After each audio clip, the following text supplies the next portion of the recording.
Por que uma empresa precisa crescer? Já lhe ocorreu essa pergunta? Você trabalha para a sua empresa crescer? O que vamos tratar em todo esse módulo rumo ao crescimento é exatamente o conceito e a prática sobre o crescimento. Qual o caminho para uma empresa crescer? Sair do estágio que está, avançar para patamares superiores e ter vida longa. Se o mercado cresce e a participação da empresa não acompanha, a morte é anunciada. Apenas uma questão de tempo. Você está convidado a embarcar em uma máquina do tempo com destino a uma condensada visita à história repleta de fortes emoções, situações conturbadas e a todo instante demonstrando o trágico e não menos lógico processo do desenvolvimento da humanidade.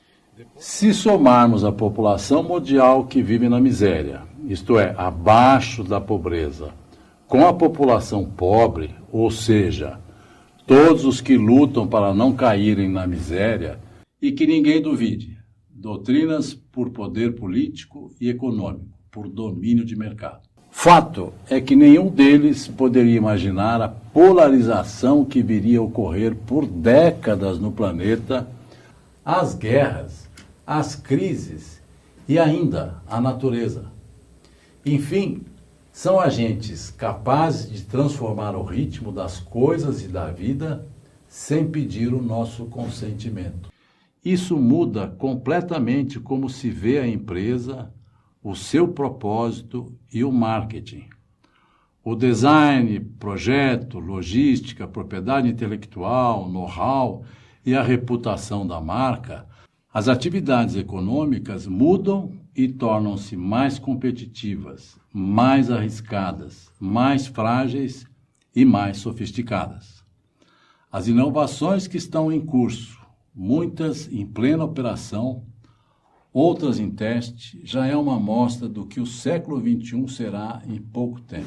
Continuando as duas aulas anteriores, o tema é de importância decisiva para o desenvolvimento das empresas. É bom lembrar que o conhecimento adquirido pelas pessoas não importa o tamanho que a empresa tenha e o número de colaboradores. Não importa o segmento em que ela atue. O crescimento exige isso, sob pena de se perder oportunidades, de investir equivocadamente em pessoas, de não se conseguir colocar os projetos em andamento e, o pior, paralisar a operação. Nas empresas, vemos praticamente o mesmo.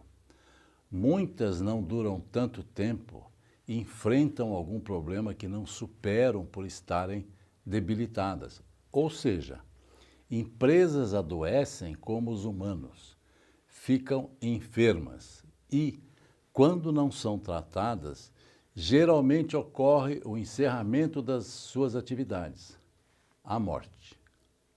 Doenças que se agravam porque certos sintomas surgem, não foram prevenidos ou não são diagnosticados e tratados adequadamente e pioram com o passar do tempo.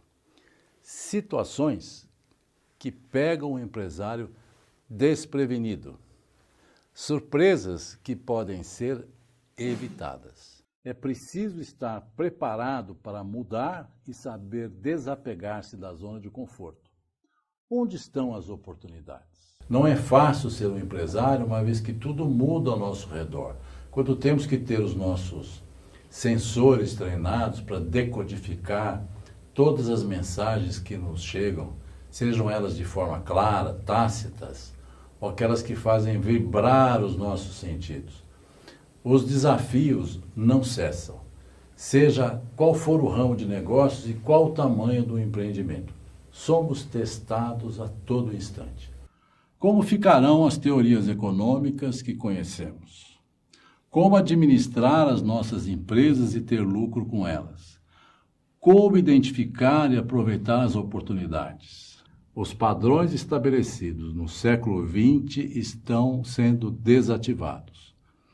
Negócios baseados naqueles padrões estão fadados ao desaparecimento. Muitas empresas que não reviram o seu plano de negócios fecharam as portas e as que não fizeram também fecharão. Vale lembrar as inúmeras empresas que desapareceram por diversos motivos, mas de todos, somente um motivo é verdadeiro. E sabe qual é a razão para uma empresa encerrar suas atividades? Quais competências essenciais para a perenidade do seu negócio?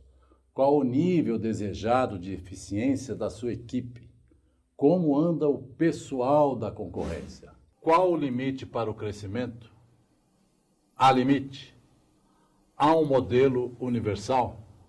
Com tantas mudanças ocorrendo, por onde andam as oportunidades? A segunda metade do século XX, a recuperação econômica do pós-guerra, as outras guerras, a nova velha política, o novo salto da humanidade é o que veremos na próxima aula.